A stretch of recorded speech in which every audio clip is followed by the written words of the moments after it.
tika na yembela yo, kolo tika na kumisa yo, kolo tika na sanjola yo. Tika ngai na kumisa yo. On va acclamer le Seigneur. Parce qu'il est là ce matin encore pour nous faire du bien. Même si nous sommes sur ciel ouvert, il est là. Il est là. Parce que ta parole dit clairement là où 2 ou 3 personnes sont réunies à son nom. Il n'a pas dit que seulement à la maison, au temple. Non. Là où bisika nyonso donc son nom, bisika nyonso il est là comme ce matin, il est parmi nous, nous pouvons acclamer encore sa présence. Que le nom du Seigneur soit béni. J'ai vu Papa Richard est là. Namoni Papa Richard aye costume aye alati pena kazaka akati coiffe. C'est ça ce que Dieu aime. Il ne faut pas rester dans le deuil. Parce que ça passe, ça passe. Comme il avait dit à David. Il avait dit aussi à Abraham. Après avoir perdu Sarah. Lève-toi. Mets-toi de beaux amis. La vie continue. Gloire à Dieu. J'avais vu aussi merveille. Était là. Gloire à Dieu. C'est ça. C'est ça. Aujourd'hui, toi, je te fais le transfert de merveille ce matin. Devant le micro-merveille, je te transfère maintenant au département d'intercession. De commerveille, aucun dans département d'intercession. Tu quittes la jeunesse, tu vas à l'intercession. Toi, ton transfert est fait devant tout le monde. Donc désormais, tu fais partie du département d'intercession. Sans plus tarder, ce matin, nous allons parler la manifestation de l'esprit. La manifestation de l'esprit. C'est que nous appelons pneumatikos. Pneumatikos. C'est ça. Donc signifie la manifestation de l'esprit. L'autre fois nous avons commencé, souvenez-vous, j'avais dit que nous avons les dons de grâce. Il y a beaucoup de dons de grâce. Dans les dons de grâce, il y a la manifestation de l'esprit aussi.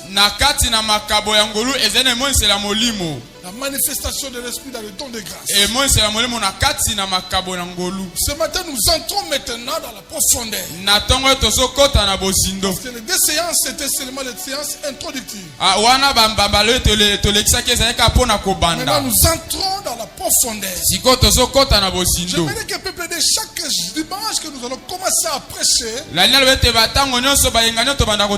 il faut qu'elle a fait quelque chose se passe à toi. Quelque chose se passe à toi. Maintenant, nous allons commencer à parler des dons.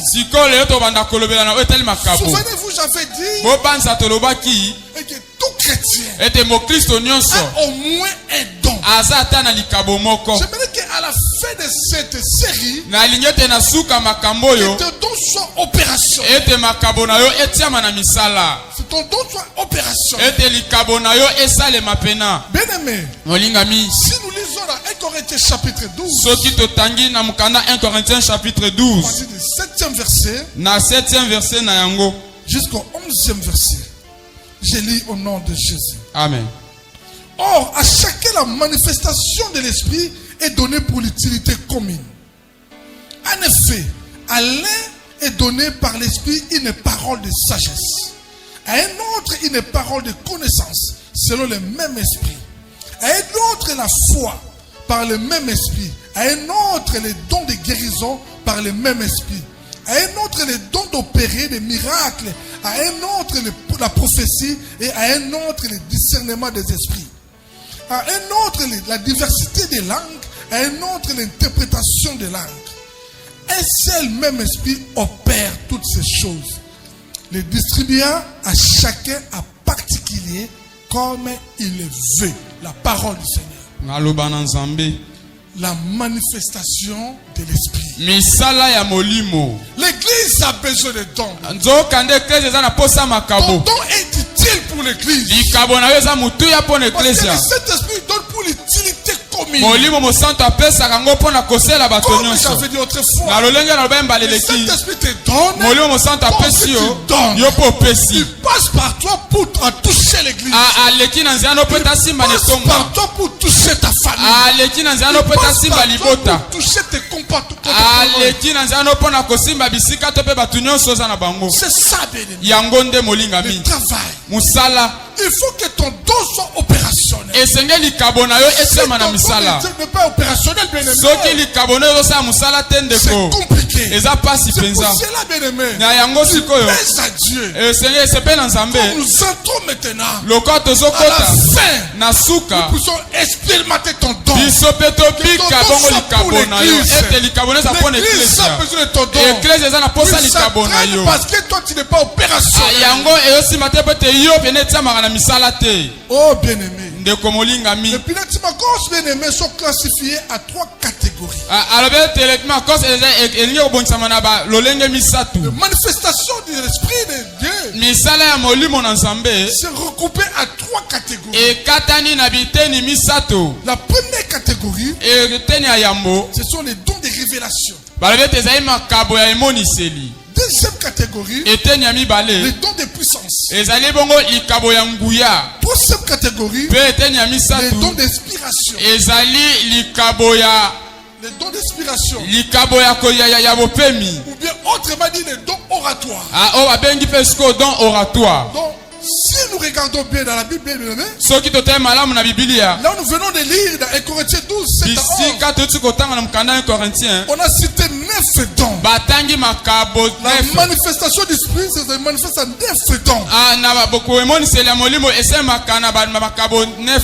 Mais ces 9 dons sont regroupés en groupe de 3, 3, 3, 3. Kasi 9 wana ekaboli na biteni ya misatu.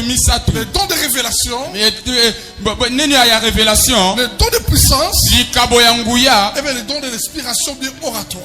mpe babengi yango likabo ya oratoire. Ce matin, nous allons commencer par la première catégorie. Wana na ntongo oyo tokobana na eteni ya yambo Les dons de révélation. oyo babengi likabo ya emoniseli. Les dons de révélation. Likabo ya emoniseli. Les dons de révélation. Likabo ya emoniseli. Bien-aimés dans le Seigneur, molingami kati na ne soyez nkolo pas distressés. yo pena kobungisa makanisi Lorsqu'on te. prêche, Ntango lorsque nous bazoteya, citons les dons, ntango bazotanga ça dans ton makabo cœur. yo ozoyoka na Quelque chose motema se montre par lui par rapport à ces dons. eloko moko ezomola Accroche-toi. yo pusana Accroche-toi. kangama C'est nango que c'est pour toi. yango ngelo eza Ces mpona dons yo puissent être opérationnels. esenge likabo wana etia na mamisala Les dons de révélation, c'est quoi, bien? emoni to mpe likabo ya emoniseli eza nini. Si nous voulons définir les dons de révélation, soki esenge tolimbola likabo ya emoniseli nous pouvons dire ceci, bien-aimés. tokoki koloba boye ndeko Ce sont des dons qui mettent à nu oyo ezali makabo oyo ezomonisama les choses, ezomonisa makambo les problèmes, makambo nyonso ainsi que les solutions. mpe epesaka biyano. Ils sont précis et particuliers. Yango pena ebonisama eza bongo mpe yango Les moko. dons qui mettent au clair Yango pena etalisaka na mpwasa les choses, makambo les problèmes, makambo les kaka solutions. to mpe On biyano. dit ici, Basolo ce ba don est précis. balobi ete likabo oyo pene emimonisamaka oyo ntango On ne ebimaka va pas à gauche. yango ekenda Il mopanzi est te précis. aza pena wana na Il est lima particulier. aza kaka ye moko Particulier. ye moko. Je ne sais pas. nayebi te Ce matin, na ntongo ya lelo peut-être tu te retrouves ton don se retrouve par rapport au don de révélation. ntango mosusu na ntongo oyo oza na likabo etali emoniseli Saisis ce matin. yo simba yango ngolu na Ne yo le fais pas passer. kolekisa yango te Restez là. tikala wana. Donc, bien, nous devons savoir une chose. esengeli na biso te beloko moko. Le Saint-Esprit passe souvent par les dons molimo mosantu alekaka ntango mingi na nzela makabo pour se manifester à nous. po ete asala misala kati na Il biso. passe souvent par les dons que nous avons alekaka mbala mingi na makabo toza nango pour se manifester à nous. mpo na kosala kati na biso.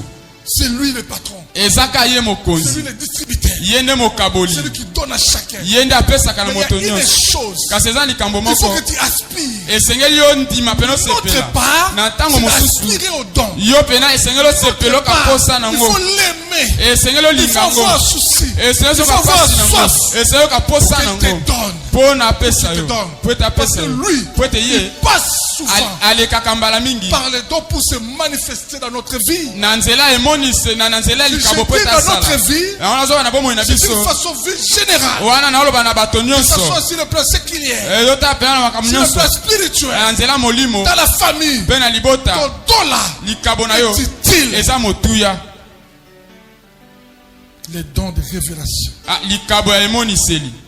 Nous allons commencer par le premier don de révélation. Tokobanda na likabo ya emoniseli ya yambo. Les dons de sagesse. O babenyango likabo ya bwania. Les dons de sagesse. Likabo ya bwania. Ici, ce n'est pas avoir un certain âge. Eza ezoloba kozana mbula moko Quand tu es bote. vieux, Tolokoza tu as mukolo. des cheveux blancs, Oza na tu suka as la sagesse. pembe. Non. Yo peno za na bwania Pour te. les dons de sagesse, Zokande likabo ya tu peux bwania. être un enfant. Okoza mwana mukie. Oh, si le Saint-Esprit te donne, c'est pour Soki toi. molimo mosanto apesi yo yango. C'est pour toi. Eza pona yo. Tu ne peux pas avoir un certain âge. Non. E esenge te ka okoma mukolo Non. mobange te. Non. Te. Les dons de sagesse, c'est quoi? Mais nous allons lire maintenant dans Colossiens chapitre 2, à partir du 2e verset. Colossiens chapitre 2 na verset nango ya mibale. Colossiens chapitre 2, à partir du 2e verset. Afin qu'ils y aient les cœurs, qu'ils aient les cœurs remplis de consolation, qu'ils soient unis dans la charité et enrichis d'une pleine intelligence pour connaître les mystères de Dieu, savoir Christ. Mystères dans lesquels sont cachés tous les trésors de la sagesse et de la science. Mystères dans lesquels sont cachés. Ah, baleme ebomba me o bisika nyonso ebombama. Sont cachés Bisika nyonso ebombama. tous les trésors de la sagesse Wana ba nyonso nyonso o babengi ya bwania. et de la science. Pe ya mayele ya Notre motu. version dit la connaissance. O babengi boyebi. La science, on appelle ça la connaissance d'autre version. Ah. Là, ce ministère-là est caché. Wana bisika wapi emeno sana ebombami. La sagesse. Bwania. Les dons de la sagesse Bolikabo ya bwania. est une compétence qui dépasse l'entendement humain. Ezali makasi oyo eleki to pe lekaka mayele ya bomoto. Comme je venais de dire tantôt, Na lolenge tolobaki mbaleleki. ça dépasse l'entendement de la. Yango pene lekaka bozeli ya Il ne faut pas moto. dire que j'ai certain âge, je suis sage. Ekoloba teke na mobange esena bwania bite yango pe etasa yango te. Là, les dons de la sagesse. Wana likabo ya bwania eza likolo ya boyebi na biso. C'est mystère. Babenyango mystère. Mystère de Dieu. Babenyango mystère ya Nzambe. Il dépasse l'entendement humain. Yango elekaka bomoto ya Car moto. il ne se fonde pas sur les raisonnements de ce monde. Yango pene efanisamaka na makanisi ya mokili oyo te. Non, Te. c'est un mystère. Yango pene ezali ebombami. Mystère de Dieu. Yango ebombami na Nzambe. Ne se focalise pas sur les choses humaines. Yango pene etalesamaka te na Oh, c'est lui makambo ya qui m'a donné la moto. sagesse. Eyaki Non. ye nde moto apesanga bwania J'ai acquis te. cette sagesse auprès d'elle. Nazwaki Non. bwania oyo epa na ye te. Ça vient de Dieu. Euti epa na C'est un Nzambe. mystère. Ezali bia Parce bobombami. qu'un mystère, c'est quelque chose qu'on ne peut pas démontrer. Ah, ebombami eza eloko oyo bakokaki kotasaka on boye ne peut te. pas expliquer cela. Bakokaki kolimbola Parce que yango ça vient te. de Dieu. Po ete euti epai na Nzambe. Ça vient de Dieu. Euti epai na Nzambe. Yo, mwana mkelo balanga chose à sage, le kolanga. Non, Te. là c'est humain. Wana eza bomoto. Donc je parle de la sagesse. Likabo etali bwania. Passe l'entendement humain. Yango eleki pena mayela bomoto. Eza likolo ya bato. Ne consiste pas à un certain âge. Yo pena kotala te ka mokolo to pe mbula Non. motu te. Non. Te. Ne se fonde pas sur les raisonnements du monde. Yango etiami pena te na makanisi ya mokili. Non, pas. Te.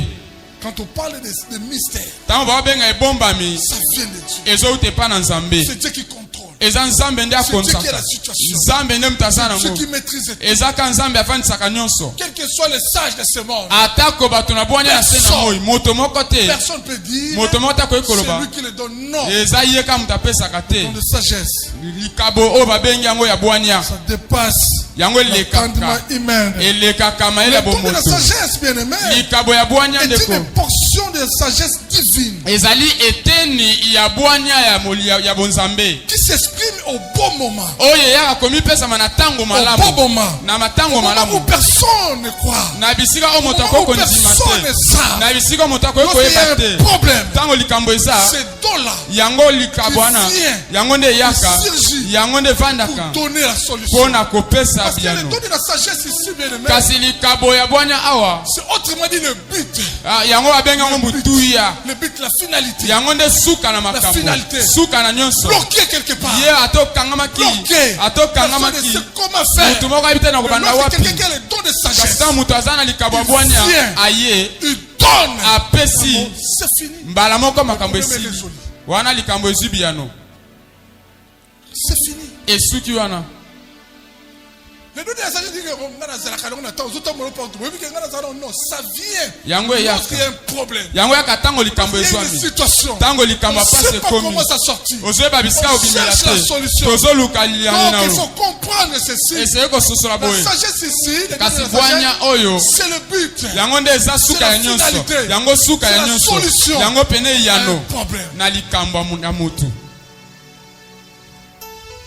Donc ça s'exprime au bon moment. yango emonisama te esalemaka na ntango malamu mpenza Au milieu des services, pendant une réunion, pendant une situation, tout le monde est bloqué. na ntango ya mosala to mpe likambo moto nyonso asuki On demande, on va faire quoi? omi motuna mituna tosala lolenge nini Si toi tu as le don de la sagesse, soki ozali na likambo ya bwanya bandaka ya oh kobondela Saint-Esprit, loba maintenant c'est le molimo temps. mosantu ngonga yango oyo Si tu dis ça, soki alobeli yo N'hésitez pas, boye donnez ça. yo koboya Tu te feras. loba yango komona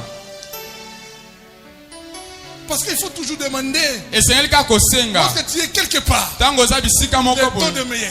oyo abengo sama Seigneur, je vais dans une réunion. kolo nazokende na Réunion de la bosangani famille. boye bosangani na Réunion de libosa travail. na Pendant mosala ces réunions, Seigneur, na nzela bosangani donne-moi wana le don le meilleur. yo pesa ngai mpena likabo eleki Le don le meilleur. likabo Bien eleki aimé, si tu es habitué à demander le don le meilleur, soki omesani kosenga likabo eleki ya malamu tu seras un homme particulier. okozala mpenza moto kaka yo moko na bisika ngo na ntango wana Dieu va t'utiliser. wana nzambe akosalela yo mpo na yango Lisons un peu Genèse, chapitre totangi 41. mokanda genèse Une histoire que le don de la sagesse a été manifesté. Genèse chapitre 41.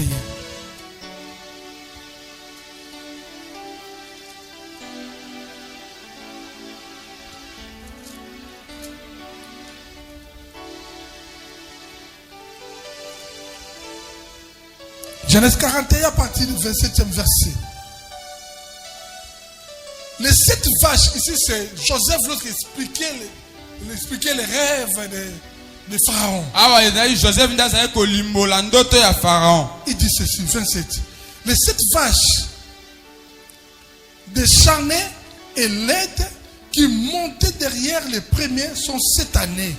Et les 7 épis vides brûlés par le vent d'Orient seront 7 années de famine. Ainsi comme je viens de dire à Pharaon, Dieu a fait connaître à Pharaon ce qu'il va faire. Voici, il y aura 7 années de grande abondance dans tout le pays d'Égypte. 7 années de famine viendront après elle. Et il oubliera toute cette abondance au pays d'Égypte et la famine consumera le pays. Cette famine qui suivra sera si forte qu'on ne s'apercevra plus de l'abondance dans le pays. Si Pharaon a vu les songes se répéter une seconde fois, c'est que la chose est arrêtée par le Dieu. Et que Dieu s'est atterré de les exécuter. Maintenant que Pharaon choisisse un homme intelligent et sage. Un homme intelligent et sage. Qu'il metta de la tête du pays d'Égypte. Que Pharaon établisse des commissaires sur le pays pour lever un 5e des récoltes du pays pendant les 7 ans d'abondance. Alléluia. Amen. Pharaon a vu un songe. wana ndeko falo aloti ndoto Premier songe, c'était des vaches grasses. wana ezalaki na ndoto liboso ezalaki banyama ya minene mpe ya mikie Ngombe minene na mike. Deuxième songe, les épis. wana na ndoto ya mibale amoni baepi Lorsqu'il a parlé ntango ya lobi à son entourage, na bisiko bazalaki personne n'avait la connaissance. mutu moko te azalaki na boyebi Nous connaissons l'histoire, je vous parle par rapport au temps. wana tozoloba na etali On a ngonga fait sortir Joseph Joseph à la prison pour venir interpréter. babimisi Joseph na boloko po ya kolimbola. Interpréter. Aya kolimbola. Une situation chaotique. Ezapia likambo oyo sukisi bato maele. Pharaon a eu un songe. Pharaon aloti. Personne Mutu moko te. était capable Mutu moko te azana de makoki. donner l'explication. Apesa pene yano na Le yango. songe était là. Kasi ndoto ezalaki Il wana. avait le songe. Ye azali na Il n'avait ndoto. pas l'interprétation. Azalaki na elimboli Il te. avait tout. Azalaki na Il nyonso. n'avait pas Kasi l'interprétation. azalaki na molimboli te. Il a demandé à tout le monde. Asengaki na moto Le nyonso. magicien, Bato ya mayele bato nyonso. le vieillard, Bakolo penza. ceux qui avaient la Bao connaissance. bazalaki na boyebi. Il avait utilisé toute la couche. Asaleli pena Pour bato avoir nyonso. l'explication. Pona kozwa elimboli ya Il y avait ndoto. personne. Kasi moto moko te amonanaki. Personne. Moto te. Lorsqu'on a appelé Joseph est venu, Tango babengi Joseph aye. il a dit, Alobi.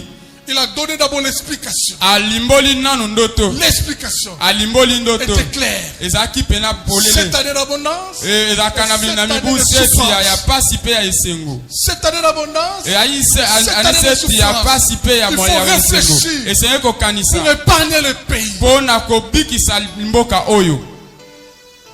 L'interprétation c'était bon. Wana yango ezalaki malamu emonisela Mais ngo. le problème c'était quoi? Kasi likambo Dieu ezalaki avait nini? parlé Nzambe alobaki. pour que l'Égypte se prépare. Po ete makambo Il faut chercher ebongisama. une solution. Esenge koluka eyano. Pendant ce temps de vaches Na maigres, tango wana ya pendant le bien. temps de Na souffrance, tango ya pasi. lorsque l'abondance vient, Tango pena molamu koya. peuple de Dieu ne soit pas distrait. Ndeko molinga mi kobungisa Comme makanisi je te. dis souvent, Tango dans nalobaka la vie, mbala il y a les mingi. hauts et les Na bas. momo eza na likolo Lorsque tu es dans l'auteur, bien aimé, tango yo za likolo prépare-toi. yo bongisa malamu Lorsque tu vas descendre, tango en bas, yo kokita tu vas mieux vivre parce que tu avais déjà réfléchi.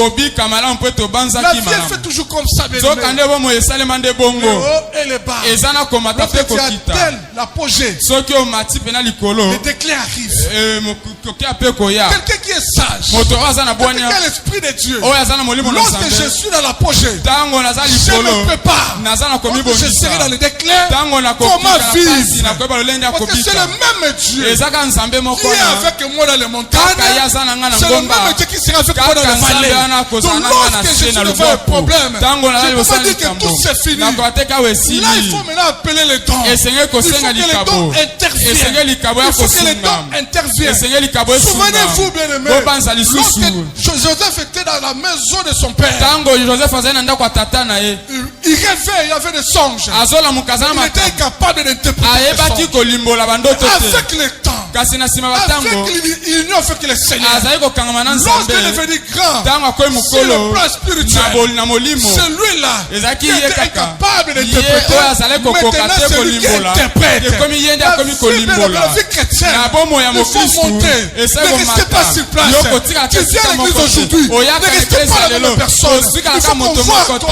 te esika moko na kati na ozomata Les ozomata dons se manifestent. mokabo Les dons se ezomonisama manifestent. Les dons se ezomonisama manifestent. C'est ezomonisama des années. soki mobu C'est na la nsima même mobu personne. ozaka moto C'est moko wana compliqué pour eza toi. mpasi mpo na yo Si Joseph, soki joseph autrefois, na mbaleleki il rêvait, il avait des songes, azalaki na bandoto il était incapable. azali kokoka te Avec le temps dans le Seigneur, kasi na nsima batango na elongo na yesu azali na boyokai na il est nzambe devenu celui qui a interprété. aye kokoma moto ya Nous molimboli aussi, bien-aimés, biso mpe nous devons balingami aussi être pareils. esenge na biso tozala bongo L'église de Dieu, eklezia na nous ne nzambe voulons pas prêcher en vain. esete toteya kaka Lorsqu'on pamba boye prêche comme ça, ntango bazoteya tu prends la parole, tu boye mets ça yozwi en action. maloba otiango na mosala Rentrons dans le message. tozongi na makambo Il a dit, alobi Pharaon a demandé, qui veut faire ça? farao alobi nani akoki kosala boye Donner la solution. nani akoki kopesa eyano Le problème est là, le défi est là. likambo yango epesami Mais le défi ne suffit pas. kasi yango esuki te Il faut quelqu'un esali motu qui mosusu sera là.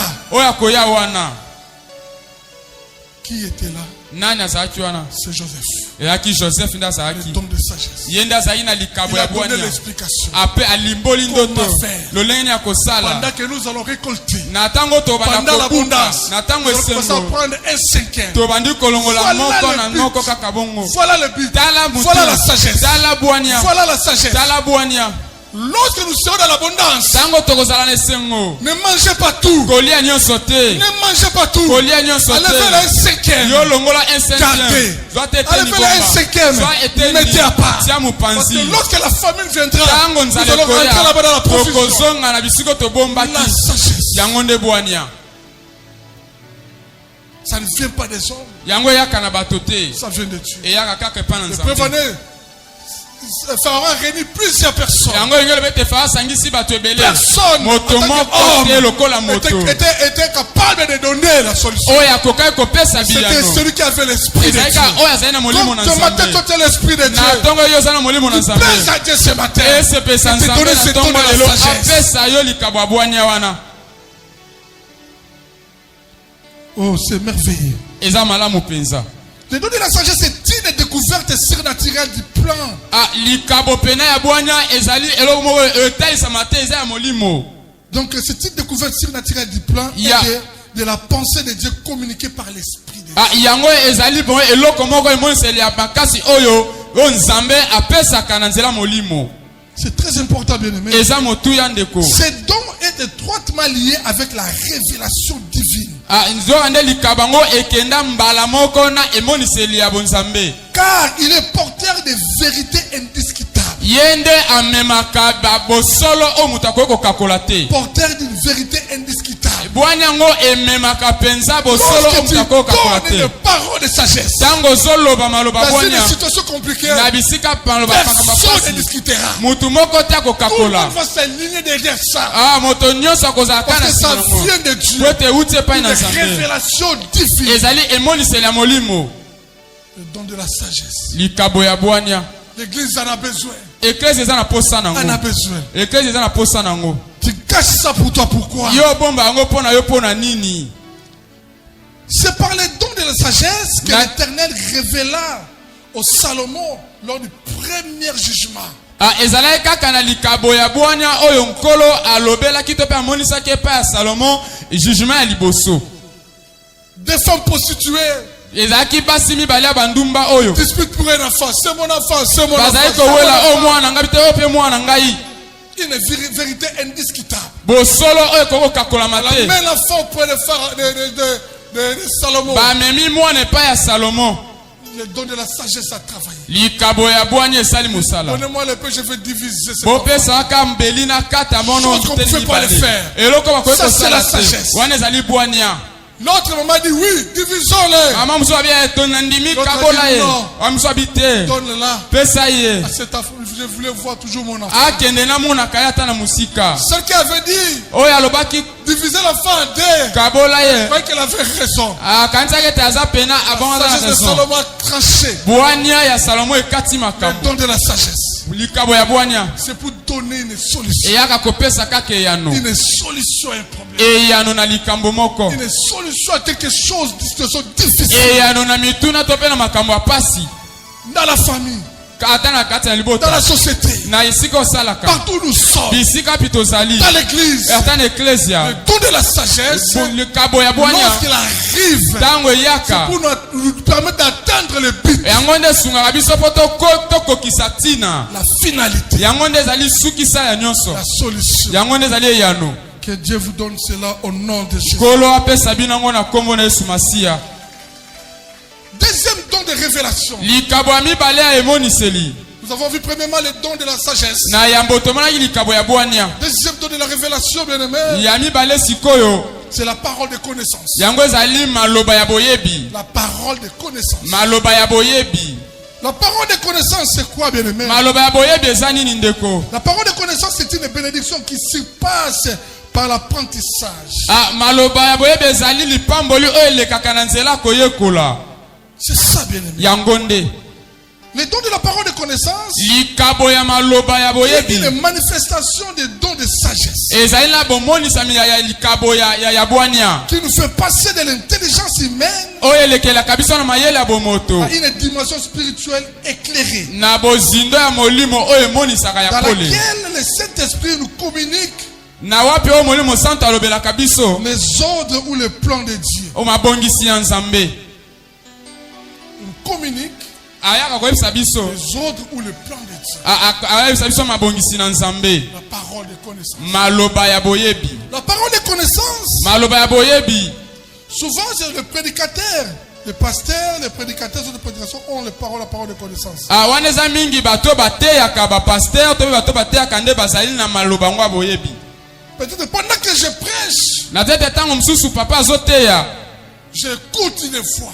Ayoki Ou mongongo. bien je vois dans un tableau en train d'écrire. Azomona atako atalo bazokoma. Je lis la parole. Donc, Azotanga.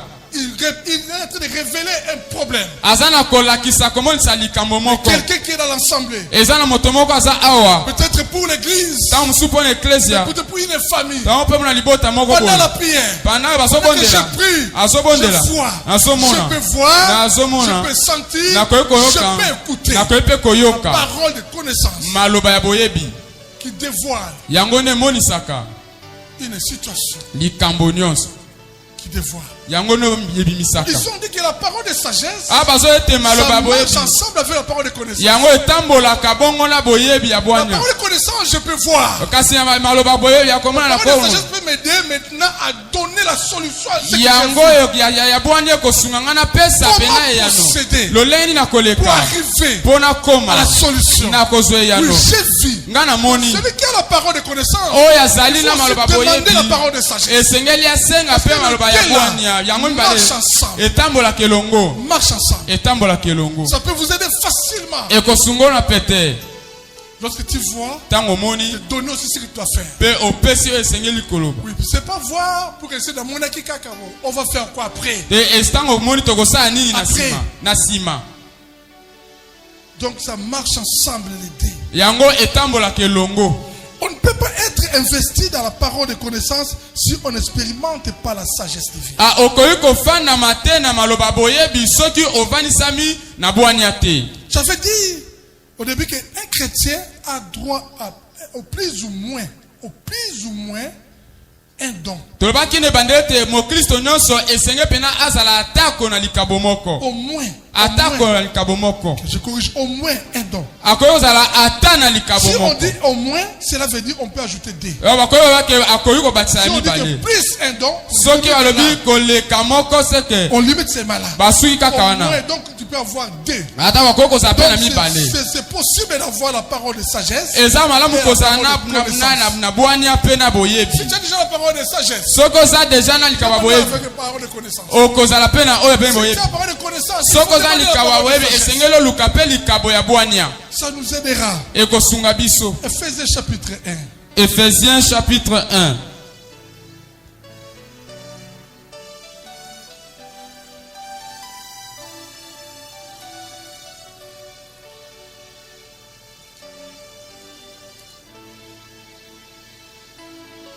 Ephésiens chapitre 1, verset 17.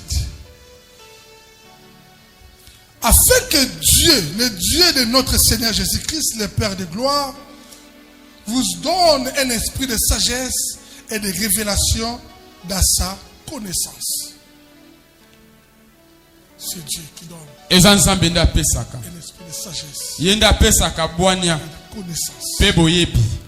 Connaissance. Boyebi. C'est très important. Eza mutuya. Ne négligez pas, bien-aimé. Yo kosundola ngo te ndeko. Ne négligez pas. Kotika ngo te. C'est ça. Eza nde yango. Il ne faut pas être quelqu'un qui donne toujours des messages après l'événement. Non. Ekozala te oyo apesaka sango nsima ya likambo eleki. C'est ça. Eza yango. C'est ça. Eza yango. Ce n'est pas réservé au pasteur tout simplement les gens. Yango epesami kaka mpona mobateli mpate te. C'est tout le monde. Eza mpona moto nyonso. Tout chrétien Mokristo a nyonso besoin de ça. aza na posa na C'est-à-dire ngo. que si tu es un prédicateur, Ayete soki oza motei souvent ça se manifeste. esengeli yango Il faut demander ça. esengeli kosenga yango. Dans chaque activité, Na yango na il faut ntango demander les nyonso dons les meilleurs. esengeli kosenga likabo ya motu ya koleka. Les dons les meilleurs. Likabo ya motu ya koleka Pour vous aider. mpona kosunga. Nandika koloba ngo te pour ce qui est raté. Et c'est un problème là yo.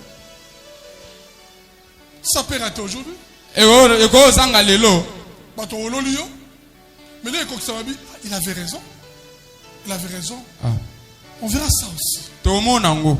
Les dons doivent manifester. Ne cachez pas, Esengeli likabo pene te ne emonisama. cachez pas les dons. Kobomba likabo wana te. Il faut avoir honte des dons. Esengeli pena koya na yango. Si tu en as, Soki oza na yango mets ça opérationnel. tia yango na misala. Il ne faut pas avoir peur. Esengeli te kobanga. Togo kasoni. Ceux qui est bakolia bakozongela ngana koloba nini? Ngai. Non. Te. Il faut parler. Esengeli koloba. Il faut parler. Esengeli koloba. Le troisième don pour la première catégorie, likabo ya misatu na etenya yambo c'est là où nous allons arrêter. bisika pitoko suka Les dons de discernement d'esprit. yango ezali likabo ya koyekola milimo. Dans le premier don de révélation, nous avons vu na etenya yambo la sagesse, le don de la sagesse, tomonaki likabo ya bwania don des paroles de connaissance. pe ya maloba ya boyebi. Maintenant, le discernement des esprits. sikoyo kososola to pe koyekola milimo. Le discernement des esprits. kososola koyekola milimo. 1 Jean chapitre 4. 1 Jean chapitre 4. À partir du premier verset. 1 Jean chapitre 4 à partir du premier verset. Bien-aimé, n'ajoute pas foi à tout esprit. Interprète-moi s'il te plaît. ndeko kobakisa kondima te na milimo nyonso. Ça c'est la parole de Dieu. wana eza maloba na nzambe. Vous qui allez chaque fois écouter les gens qui prophétisent, yo les gens okenda qui ntango parlent nyonso de vous, koyoka bato bazolobela mpona bino bazosakola yoka makambo yango ndenge ezoba. ndeko molimo n'ajoute pas foi à tout esprit. yo kobakisa kondima te na molimo nyonso. Mais éprouvez les esprits kasi bana otalisa molimo pour savoir s'ils sont de Dieu. oyo oyeba soki eza pena ya nzambe. Car plusieurs faux prophètes sont venus dans le monde. kasi basakoli ebele ya mabe baye na Il mokili. faut les prouver. esengeli pena otala ngo na malamu. L'église, nous avons besoin de dons de discernement de l'église eklesia toza na posa ya likabo ya boyokola molimo pour éprouver les mauvais esprits. mpona koyeba Il y a makambo des mabe. faux prophètes aujourd'hui. ezali na basakoli mabe ya Ils se quittent dans des lokuta familles. oyo bazotambola na Pour bandako nous na donner mabota des messages mpona fausses. kopesa biso Pour nous basango amener mabe vers la ruine. mpona komema biso na Pour détruire bobebi notre destinée. mpona kobebisa lobi na Si biso. nous avons le don de discernement des soki esprits, tozali na likabo bien-aimé, yoka ça va molimo nous aider à ekosunga biso à tososola comprendre, ekosunga biso tososola éprouver cet esprit. eyaka kolobela milimo wana. Paul et Silas, Paul mpe Silas ils sont venus. baye Ils ont commencé à prêcher. babandi koteya sango na nzambe bazoteya. Une fille est sortie. kasi mwasi Commence à moko dire, abandi koloba voilà, ce sont des serviteurs oyo de Dieu. pena bazali basali Il na faut les nzambe écouter. ese boyoka bango. Le message était vrai. nzokani maloba alobaki ezalaki ya Ce solo sont des serviteurs de Dieu. bazalaki basali na Ils sont nzambe venus. bayaki Il faut l'écouter. ese koyoka Si c'était bango. vous et moi. so ezali yo na ngai. Okozoka biloko. Biso tolobi rien, mais yoka nezo bima kuna. Ah. Or cet esprit-là, nzokande molimo wana malgré tout la fait là, atako nyonso il sait ce ezalaki qui est vrai. azali koloba ezalaki ya Mais solo c'était un mauvais esprit. ezalaki molimo mabe. Mauvais esprit. molimo mabe Il faut avoir le don de discernement des esprits. esengeli ozala na likabo ya koyekola L'église, molimo. s'il vous plaît. eklesia nabondeli bino Département d'intercession, s'il wana na vous plaît. departement ya babondeli nabondeli Les bino évangélistes, s'il vous plaît. bapanzi sango nabondeli bino Les chrétiens que nous sommes. bakristo tozali L'église a besoin de ces dons-là. eklesia eza na posa Parce qu'il y a likabo des faux wana prophètes. po ete eza na basakola lokuta Parmi nous. na kati na À biso l'église. na eklesia Chacun amène un message. bazoya na qui ne vient makavanse pas de basango Dieu. bauti ya nzambe te. Dans l'autre région, nous avons couché. Et après. Après. Yo, je peine. On dit, nous avons couché. Oui. Quand on fait ça, nous sommes spirituel, nous sommes dans la physique. Nous sommes dans la yoté. Dieu a voulu passer par là. Mais on t'amène me bamemeli yo des messages. bamemeli yo sango Des faux messages. sango ya lokuta. Il faut le don du discernement des esprits. esengeli likabo ya koyekola milimo Va sauver l'église. yango pene kosunga Parce que la libo. Bible dit, ils sont parmi vous les faux. makomi ezo ete baza kati na bino basakoli ya lokuta. Reconnaissez ceci. boyeba boye L'Esprit de Dieu, molimo na tout esprit nzambe qui confesse Seigneur Jésus, venu en chair et de Dieu. molimo nyonso oyo ezobela na nkombo ya yesu ezoya na nzoto eza ya nzambe. Ayaki na nzoto eza ya Nzambe. Et tout esprit qui ne confesse pas Jésus n'est pas de Dieu. molimo nyonso oyo ezotanga nkombo ya yesu te eza ya nzambe te. C'est l'esprit de l'antichrist. ezali bongo molimo ya Donc vous avez bantikrist. appris Oh, bino à venir boyokaki. et maintenant est déjà dans le monde. bolobaki akekoya sikoyo aza na mokili. L'esprit d'antichrist. molimo ya antikrist. L'antichrist n'est pas encore là, mais son esprit a commencé déjà à travailler. antikrist aza nano te kasi molimo ni abandi kosala. L'esprit d'antichrist. Mo Il faut molimo ya que l'église. esengeli Il faut eklesa avoir aussi le discernement des esengeli tozala bososo na molimo empêcher cet esprit-là de mpona périr à l'église. kopekisa na molimo wana eya kosimba yesu Ce eklesia n'est pas seulement l'apanage du pasteur. ayo batekeza kaka Non. mobateli mpate te Chrétiens que nous sommes, bakristo nous avons tozali toi cet esprit. tozali Les dons, bamebe pardon, biloko à sa ces dons. misantu À ces dons. tozali na makabo wana misatu Le discernement des esprits. koyekola milimo Pour arrêter tout progrès de l'ennemi. mpona kokata mpe kotelemela baoyo nyonso monguna bongisi Le discernement des esprits nous permet le don de discernement des esprits. likabo ya koyekola milimo Nous permet donc de distinguer esungaka biso mpona toyeba quelle est la manifestation du Saint-Esprit et celle des esprits impurs. to mpona pena yango eza nini emoniseli ya molimo mosantu mpe ya molimo ya mabe Nous permet de faire la distinction yango pena esungaka biso mpo tosala entre bokeseni la manifestation du Saint-Esprit kotala emoniseli ya molimo et mosantu les esprits impurs. mpe ya milimo ya mabe N'avalez pas n'importe quel message. yo kozwa kaka basango nyonso te ezoyela yo Tu as le droit d'examiner, bien aimé. oza mpe na motuya ya koyekola yango malamu Oui, ça peut arriver. ekoki koya Tu es loin. oza wana On te pose un problème, un esprit qui te dit quelque chose. batuna Pas likamu avoir peur. yo kobanga te Saint-Esprit. loba molimo J'ai besoin de mosantu donner le discernement. na na posa ya likabo ya Il peut te donner koyekola pour le travail actuel maintenant. akoki Le kopesa travail là, mpona tu mosala dois- il peut sikoyo te donner ça. akoki kopesa Comme nous, le yango pasteur. lokola Je babateli peux pas avoir tous les mpa te dons. akoki kozala na Mais nyonso s'il te s'agit kasi d'aller prier pour quelqu'un sesa malade, akende kobonda mpona je moto demande asobela toujours le don de guérison. asengaka kaka likabo ya Si kobikisa j'ai un séminaire par rapport aux maladies, soki eza je na demande mayanga nde ça. tamale asengaka ngo S'il s'agit d'un miracle, so esengi je demande kota le don de miracle. likamwisi asengaka likabo ya bikamwisi Je peux être conscient que ce don-là n'est pas à moi. akoki ete likabo oyo eza mpo na ngai te Comme kasi je vais aller lokola nazokende prier pour les malades, kobondela mpo na Seigneur, babeli donne-moi ce don. kolopesanga Saint-Esprit, likabo donne-moi oyo ce don. molimo mosantu Le pesanga don, likabo je oyo prie pour les malades. yango omatela C'est bondeli la mpo na même chose babeli avec un fou. eza kaka lolemo wana yo Il ne faut mpe pas avoir peur. eseye te Si quelqu'un est kobanga malade à la maison, soki moto moko aller chercher toujours le pasteur. yo kolokaka Le kobelela don pour mobateli nous mpate tous, bien-aimés. likabo eza Tu mpo as na biso l'esprit de nyonso Dieu. oza C'est le molimo ya même nzambe esprit que otozaka le pasteur na molimo prêche. moko oyo mopateli mpate Demandez. ateyaka Donne-moi senga tel don pesanga pour ce likabo travail. oyo mpo na mosala oyo c'est pour ça que je résume toujours, donne-moi le don le meilleur. yango nakata kaka epesanga likabo oyo eleki nyonso Pour ce moment-là, mpo na ntango wana c'est vraiment formidable. yango mpe eza kitoko mpenza Non, non, non. Eh. Tu te retrouves seul. oza yo moko Père, kobanga te Saint-Esprit. molimo C'est celui mosantu qui donne les dons. eza ye nde apesaka Celui qui makambo manifeste les dons. ye nde amonisaka makambo J'ai besoin de tel don. naza na pour faire posa ya likabo oyo mpo nasala boye tel travail. mpo nakotisa mosala oyo aopesa yo Il faut te donner. aopesa yo Te donner discernement. likabo ya koyekola milimo Ne fais pas, ne donne pas foi à n'importe quel esprit. yo kotia kondima na molimo nyonso te Non. te Non. te L'esprit d'Antichrist commence déjà à travailler. molimo ya antikrist abandi deja kosala L'église a besoin de don de discernement. eklese eza na posa ya likabo pena ya Mais ça discernement marche. tiango na misala Mais ça l'opération pour tiango la na gloire de Dieu. misala mpo na nkembo na nzambe Le don de discernement des esprits est un don likabo yango ya discernement ya milimo ezali likabo qui relève nos blocages dans notre marche spirituelle. oyo etelemisaka bokangami na etambo na biso ya molimo Qui nous relève. oyo etelemisaka Et biso là qui s'akabiso, bah blocage dans la marche spirituelle. Amen.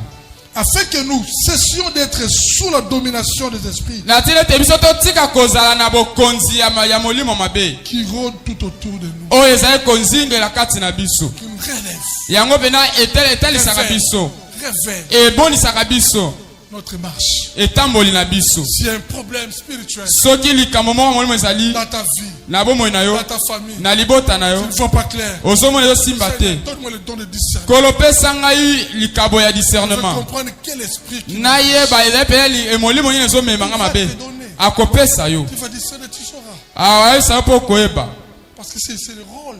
yango nde pena ntina na ye yango ntina ya likabo oyo Ne te prive pas l'église de tes dons, bien-aimés. komipekisama te eklezia na likabo Ne te oyo prive soi-même aussi, bien-aimé. yo moko mpe komipekisa te atako na libota na yo Les dons de révélation balikabo ya emoniseli sont là eza wana pour mettre au clair mpo na kotalisa na mpwasa nos problèmes, makambo na biso nos difficultés bapasi na biso et des solutions. mpe biyano Que Quel problème tu as ce matin? likambo nini oyo oza nango na ntongo ya lelo Tu ne sais pas quoi faire. ozoyeba esika kobanda te Bloqué.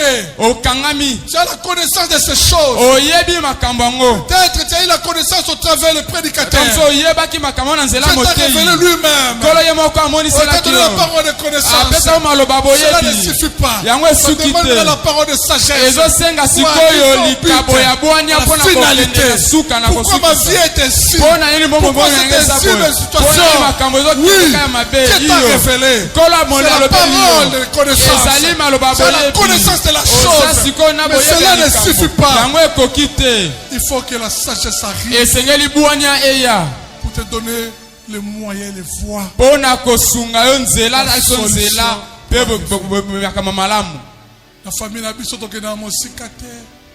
Tobongaka te. Oui, iyo tout à fait normal.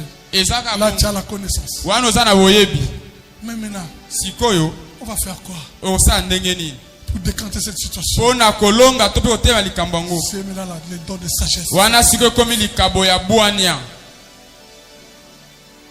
Je ne comprends pas. nazoyeba te Quel esprit molimo nini oyo qui m'empêche de progresser? oyo ezopekisa ngai nakende À liboso chaque fois si je vais avancer, ntango nyonso nali nakende liboso je fais des pas. atako nabwaki bapa mibale Trois pas d'arrière. na oyo ya misato nazosonga nsima mbala Quel misato esprit? eza molimo nini oyo Les dons de discernement d'esprit anzoka nde Va t'aider. likabo ya discernement milimo ekosunga va yo t'aider.